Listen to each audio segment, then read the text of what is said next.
જૂનાગઢના માંગરોળ પંથકમાં ખેડૂતોના ઉનાળુ પાકને કમોસમી વરસાદના કારણે ભારે નુકસાન થયું છે, જેના પરિણામે ખેડૂતો ગંભીર આર્થિક મુશ્કેલીમાં મુકાયા છે।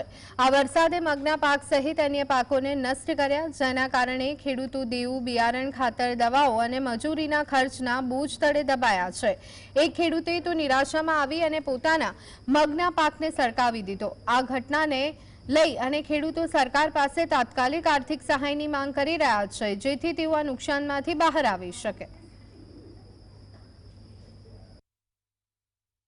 વરસાદના કારણે બાજરી, મગ ને તલ ત્રણ વસ્તુની નુકસાની ગઈ છે સર અમારે, અને બધા નિષ્ફળ ગયું છે। 3 થી 4 ઇંચ વરસાદ પડી ગયેલો છે અમારે, વીઘે 15-20 હજારની નુકસાની ગઈ અમારે બધી। હવે અમારે ખેડૂત બધા પાયમાલ થઈ ગયા છે। હવે અમારે ખાવું શું? સરકાર પાસે એવી માંગણી છે કે થોડી ઘણી અમને સહાય આપો। અમે આખા ખેતર 12 વીઘાના મગ વાવ્યા હતા। અટાણે 3-4 દી એક ધારો વરસાદ પડે, આખા મગ ને બધું હળી ગયું બરાબર। હવે એ પાથરા અટાણે જો હરગાવવાનું ચાલુ છે, અને મજૂર કાઢે અને વાહ લાગે હરગાવતા જાય।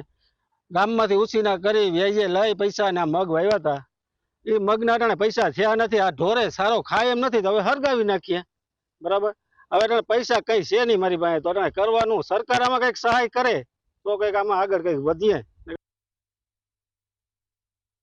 વાવ્યા હતા 10-15 વીઘાના, એ 3-4 દિવસથી વરસાદ આવેલ છે, એમાં મગ બધાય બગડી ગયા, વાઢેલ પડ્યા હતા, બધાય મગ બગડી ગયા। વીઘે 15 થી 20 હજારની અમે નાખ્યા હતા, એમાં બધાય 20 થી 15 હજાર રૂપિયા બધાય પૂરું નુકસાન થઈ ગયું। હવે આમાં મગ બધાય વાવ્યા હતા, 3-4 ઇંચ વરસાદ છે, એ મગ વાવ્યા હતા એ બધા ઉગી ગયા ખેતરમાં, નથી ખાવા ઢોરને ચારો નથી, મગને નથી ખાવા કંઈ। અમે સરકારને એટલી જ સહાય કરીએ કે કંઈક દે અમને, કે કંઈક સરકાર પાસે આશા રાખીને બેઠા, ખેડૂતને દે, ખેડૂતને નહીં દે તો ખેડૂત માલ પુગાડશે કેમ? ખાહે કોણ? પબ્લિકને કોણ પુગાડશે?